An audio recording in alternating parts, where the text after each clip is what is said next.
환란 때의 요새라는 제목으로 말씀을 나누고자 합니다. 우리 성도님들은 역사를 좋아하십니까?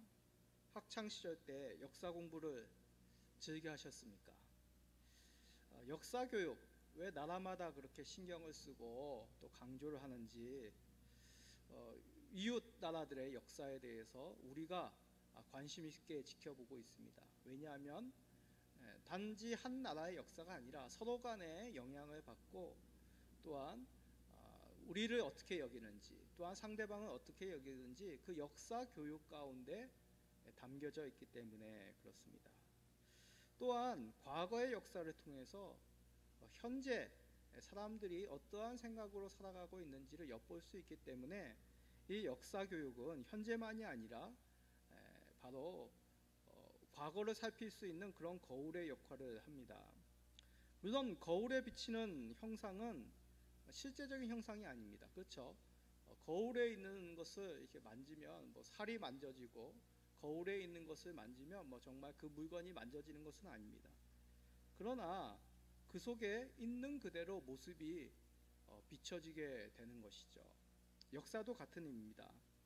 역사는 현재의 그런 모습은 아니지만 과거의 역사를 통하여서 지금의 모습, 다르지 않은 현재의 삶을 발견할 수 있기 때문에 그렇습니다. 그래서 역사를 배우면 교훈을 알게 되고 또 통찰력도 생긴다 하여서 많은 자녀들에게 이제 역사 교육을 시키는 것이죠. 나라의 역사만이 아닙니다. 개인사도 마찬가지입니다. 개인의 역사, 즉 옛 삶을 통해서 현재의 삶을 살필 수 있는 것이죠. 그 사람의 과거가 어땠느냐, 그걸 보므로 그 사람의 지금의 모습을 또한 살필 수가 있다는 것입니다. 개인의 역사, 즉 옛 삶을 통해 현재의 모습을 살필 수 있는 것, 이것은 우리들에게 오늘 말씀을 이해할 수 있는 단초가 됩니다. 과거의 우리들의 삶을 통해서 하나님의 손길, 하나님이 어떻게 우리와 함께 하시는지를 오늘날도 그 과거의 역사를 통하여 깨닫게 된다는 것입니다. 이 뜻은 우리의 경험을 중요시해라. 과거의 삶이란 결국 우리들의 경험 아니겠습니까? 그 경험을 우선시해라는 그런 뜻은 아닙니다. 과거에 하나님이 우리에게 어떻게 말씀하셨고 이끄셨는지를 우리가 되새겨야 된다는 것이죠. 오늘 읽은 시편 9편은 바로 이런 내용을 담고 있습니다.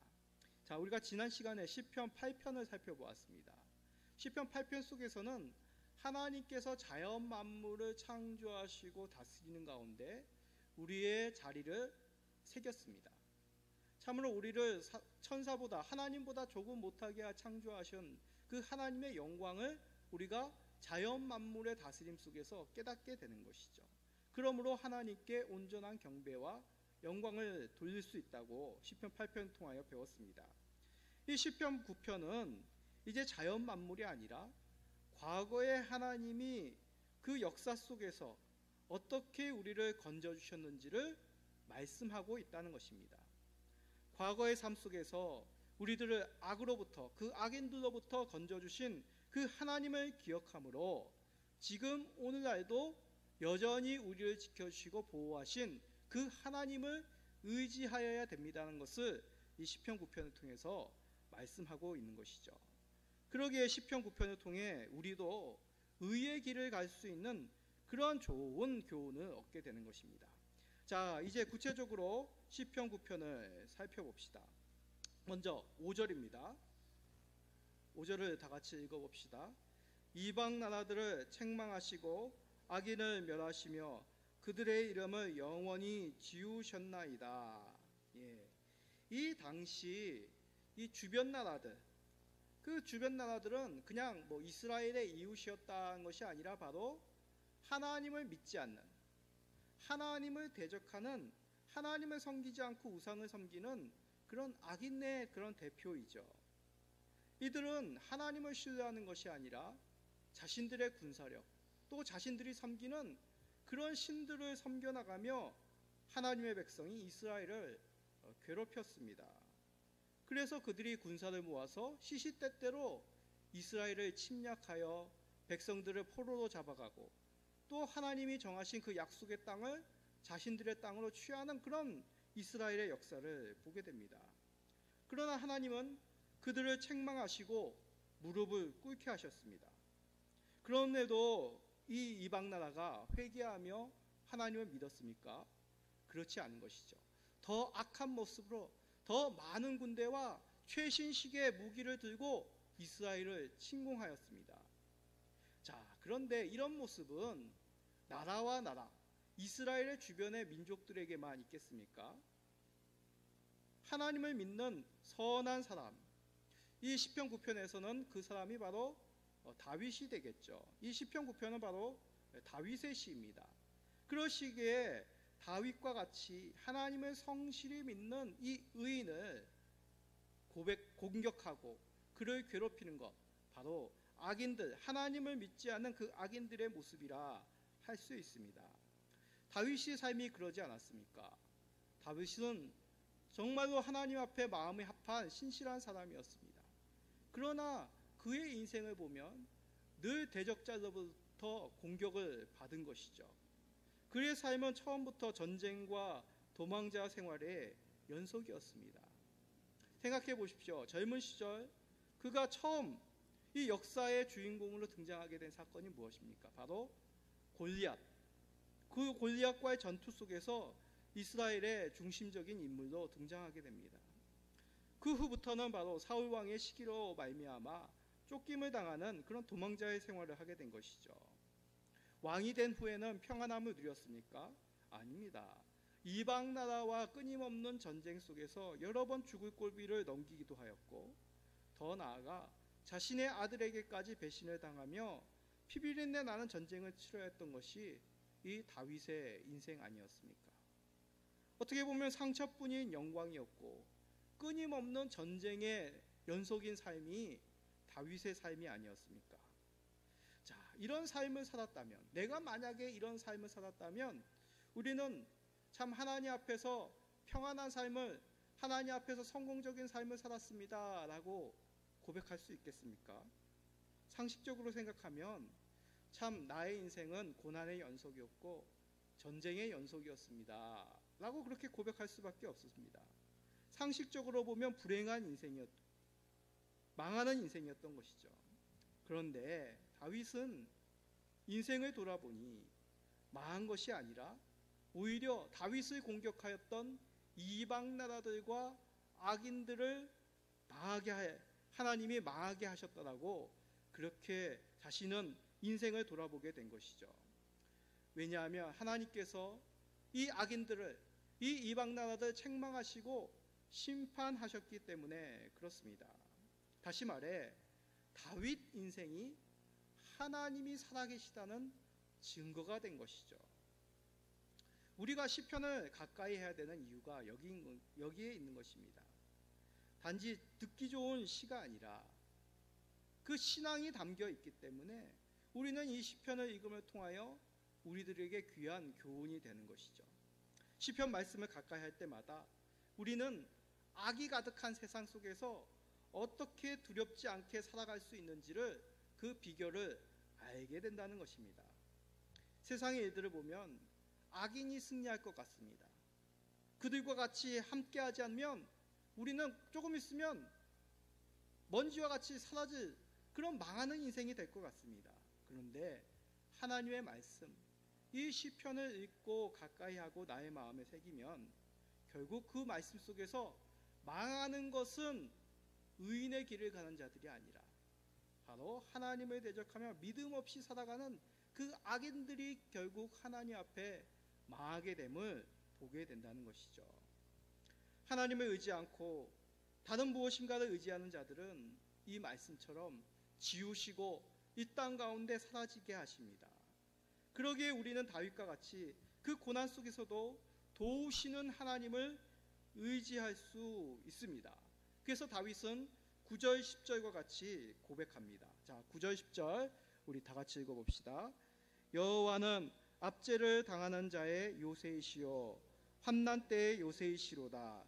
여호와여, 주의 이름을 아는 자는 주를 의지하오리니 이는 주를 찾는 자들을 버리지 아니하심이니이다. 아멘. 아멘.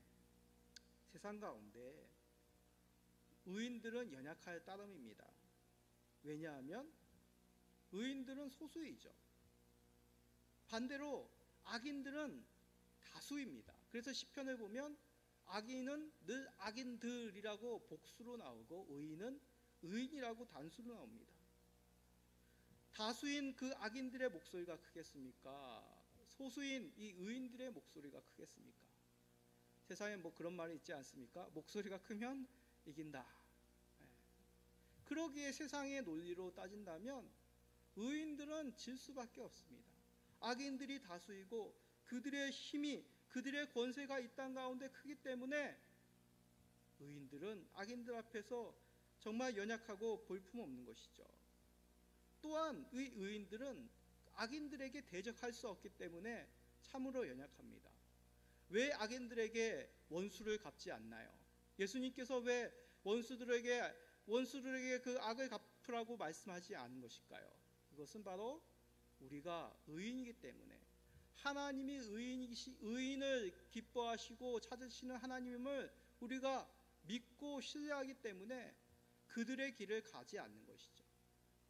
그들과 똑같이 행함을 통하여 별반 구별 없이 사는 인생이 아니라, 그들은 그러할지라도, 그들은 공격하고 나를 괴롭게 할지라도 나는 오히려 선한 것으로 그들을 대함을 통하여 우리는 악인의 길을 가지 않습니다.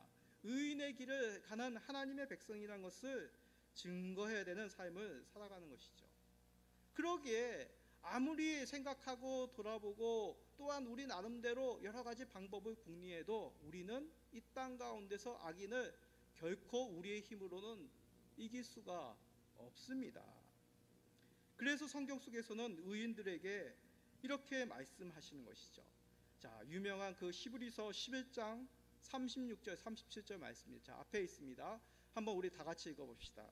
또 어떤 이들은 조롱과 채찍질뿐 아니라 결박과 옥에 갇히는 시련도 받았으며 돌로 치는 것과 톱으로 켜는 것과 시험과 칼로 죽임을 당하고 양과 염소의 가죽을 입고 유리하여 궁핍과 환난과 학대를 받았으니. 아멘. 이 말씀은 히브리서 11장 믿음의 용사들에 대한 말씀 가운데 여러 이름 없는 그 믿음의 성도들이 어떠한 세상 가운데 핍박과 환난을 당하였는지를 우리에게 말씀하는 것 아니겠습니까? 이들은 늘 하나님 앞에 살아가지만 세상 속에서 조롱과 핍박과 고난과 학대를 받았습니다. 그럼에도 이들이 믿음을 꺾지 아니하고 견뎌낼 수 있었던 것, 그것은 오직 하나님이 요셉이라는 그 믿음으로 말미암아 견디어냈다는 것이죠. 요새가 무엇입니까? 요새는 외부의 적들이 이 내부에 있는 아군보다 몇 배, 몇십 배의 강한 군사력으로 공격해도 결코 함락되지 않은 난공불락의 성이 바로 요새입니다. 하나님이 이 요새와 같이 우리들을 지키시기에, 의인들을 지키시기에 어떠한 세상의 공격 가운데서도 이들을 꺾을 수가 없었던 것이죠. 그러기에 히브리서 11장에 저 이로 말할 수 없는 육체적인 고통과 심적인 고통 가운데서도 이들이 하나님을 배반치 아니하고 때로는 목숨으로 말미암아 하나님 앞에 충성된 삶을 살 수 있었던 것입니다. 다윗이 그러하지 않았습니까? 다윗이 전쟁터에서 늘 하나님을 신뢰하고 하나님께서 자신의 요새가 됨을 믿었기에 그는 어떠한 위협과 어떠한 위험 앞에서, 위기 앞에서 그는 하나님을 의뢰하며 하나님께 간구할 수 있었던 것이죠. 비록 사울왕과 같이, 비록 압살롬과 같이 자기가 신뢰하고 자기가 사랑했던 그 사람으로부터 배신을 당하여도 그는 성실히 하나님 앞에 나아갈 수 있었던 것입니다. 이것이 바로 다윗이 하나님이 요새임을 믿었기에, 그를 신뢰하였기에, 하나님께 피하였기에 얻었던 그 믿음의 삶 아니겠습니까? 그래서 결과는 이 의인과 악인의 전쟁 가운데 그 결과는 세상이 생각하는 것과는 정반대의 결과를 증거하고 있습니다. 다시 말해 악인들이 망하고 의인들이 승리하는, 다윗이 승리하는 그러한 모습으로 우리들에게 보여주고 있는 것이죠. 이 승리의 사실 잠자코 있지 아니하고 세상 가운데 선포해야 된다라고 말씀합니다. 자, 11절입니다. 9장 11절 우리 다 같이 읽어봅시다. 너희는 시온에 계신 여호와를 찬송하며 그의 행사를 백성 중에 선포할지어다. 아멘. 찬양이라는 원뜻은 떠벌리다, 자랑하다, 그런 뜻입니다. 그래서 이 의미, 제가 어제도 한번 얘기한 것 같은데, 이 의미를 가장 잘 드러내는 집단이라고 해야 되겠죠. 집단들이 있습니다. 바로 저 이북에 있는 공산당원들입니다. 예전에 이제 지금 북한에서라는 그런 프로 기억나십니까? 그 이제 밤늦게 했는데 종종 저는 북한에 또 기도를 해야 되니까 북한에 대해 뉴스를 이렇게 들어보면 그들의 선전 뉴스를 꼭 빼놓지 않고 보게 됩니다. 선전 뉴스를 보면 굉장히 좀 재밌습니다. 어떻게 보면. 왜냐하면 뭔가 연극 같기 때문에 그렇습니다. 그들의 지도자가 어디를 방문하였다라면 이렇게 크게 화면에 지도자 얼굴, 뭐 김일성이었으면 김일성, 김정은이면 김정은 이렇게 나옵니다. 그러면 이렇게 막 뭐라고 지시를 하죠. 그러면 이렇게 옆에 있는 사람들이 막 받아줬습니다. 그리고 그 공장이나 농장이나 그 지역에 있는 북한 주민들을 또 노동자들을 이렇게 만납니다. 그러면 그 노동자들 주민들의 얼굴을 혹시 보셨습니까? 정말 얼굴이 밝고 어떤 여자분들은 막 눈물 흘리며 막 이렇게 가까이 가서 만지려 하고 막 어쩔 줄을 몰라서 뭐 요즘으로 우리나라 사회에 의하면 뭐 BTS 유명한 아이돌 가수가 오면 그 청소년들이 막 어쩔 줄 막 모르고 막 쓰러지고 막 몸들 빨아먹고 괴성을 지르고 그러지 않습니까? 딱 그 모습이더라고요. 뭐 한두 명이 그런 게 아니라 그곳에 있는 모든 사람들이 다 북한의 그 지도자를 보며 열광하며 막 환호하며 눈물 흘리고 기뻐하고 쓰러지고 막 그런 모습을 보게 됩니다. 어떻게 보면 안 좋은 예인데 제가 뭐 요즘 우리나라 사회에서 그런 사람이 있을까라고 보면 앞에서 얘기한 그 아이돌 가수의 청소년들 그리고 저 북한에 있는 그런 공산당의 모습이 그렇지 않나 생각이 됩니다. 아쉽게도 찬양이라는 모습이 그런 뜻입니다. 하나님께서 우리에게 어떠한 일을 행하였는지 몸둘 바를 몰라 높이 그 업적을, 그 영광을 높이며 찬양하며 노래하며 기뻐하고 감사하고, 그것이 바로 찬양의 원뜻이란 얘기죠. 이 뜻은 우리가 뭐 광기스럽게 그렇게 표현해라 그런 뜻은 아닙니다. 우리의 중심이 그 하나님이 우리에게 행하신 그 은혜를 감사하며 기뻐하며 높여야 된다는 것이죠. 그렇다면 우리는 하나님을 찬양해야 되는 이유를 분명하게 알게 됩니다. 세상의 자랑거리, 저 북한에서 선전하는 것은 거짓입니다. 잠시 있다 사라지는 것이죠. 청소년들이 아이돌 가수를 보며 열광하는 것, 그들이 평생토록 그러겠습니까? 참된 평안을 주지 못합니다. 잠시 있다 사라지는 것이죠. 그러나 하나님이 행하신 그 의, 그것은 결코 사라지지 않는 것이죠. 왜죠? 하나님이 의가 되시기 때문에, 하나님께서 친히 의가 되시기 때문에 하나님이 받으실 그 영광은 이 땅의 영광처럼 쉽게 사라지거나 거짓됨 하나 없는 그 하나님의 아름다운 이름이란 것입니다. 그러기에 우리는 그 하나님의 행하신 일, 우리를 악으로부터 건져주시고 요새가 되시어 우리를 보호하시고 구원하신 그 놀라운 하나님의 의를 찬양하며 높일 수밖에 없는 것이죠. 보잘것없는 우리들을 그 하나님의 강한 손으로 붙잡으시고 세상의 악으로부터 보호하여 주시고 지켜주신 그 하나님의 인자하심과 의로우심을 우리는 높일 수밖에 없습니다. 그러기에 우리는 예배를 드릴 때마다 늘 우리의 중심을 가지고 하나님의 이름을 높여야 되겠습니다. 하나님만을 의지하겠습니다. 하나님을 찾지 않는다는 것은 우리에게는 결코 생각할 수 없습니다라는 그러한 중심과 다짐으로 하나님 앞에 나아가야 되는 것이죠. 예배만이겠습니까? 또 가장 중요한 의미가 있습니다. 바로 기도의 삶 속에서 우리는 하나님 앞에 절대적으로 그를 높이며 영광되게 할 수 있습니다. 그래서 이제 시편 9편 우리가 끝까지 다 읽지 않았는데 13절부터 마지막 절까지 쭉 읽어보면 간구의 기도가 대부분입니다. 자, 대표적으로 13절을 우리 다 같이 읽어봅시다. 13절입니다. 여호와여 내게 은혜를 베푸소서. 나를 사망의 문에서 일으키시는 주여, 나를 미워하는 자에게서 받는 나의 고통을 보소서. 아멘. 우리가 하나님을 의지합니다. 하나님만이 나의 요새십니다 라고 그렇게 말은 하지만 실제적으로 우리의 삶 가운데 하나님을 의지하지 않는다면 그것은 앞뒤가 맞지 않는 얘기죠. 그렇지 않습니까? 그러기에 우리는 매일매일 하나님을 찾으며 하나님이 요새 되심을 고백하며 그 영광을 드러내야 되겠습니다. 대표적인 모습이 무엇이겠습니까? 신앙의 모습이 무엇이겠습니까? 물론 전도도 마찬가지입니다. 전도도 하나님께서 예수님이 나를 어떻게 구원해 주셨습니다 라고 고백하는 것이죠. 그러나 더 1차적인 것은 기도의 삶입니다. 하나님께서 나의 도움이 되시니 나는 오늘 하루를 시작하며 그 도움 되시는 하나님을 찾겠습니다 라며 우리가 하는 것이 무엇입니까? 눈을 뜨자마자 새벽의 제단을 하나님 앞에 쌓는 것입니다. 이렇듯 기도란 것은 우리의 중심이 담겨진 하나님 앞에서의 고백인 것이죠.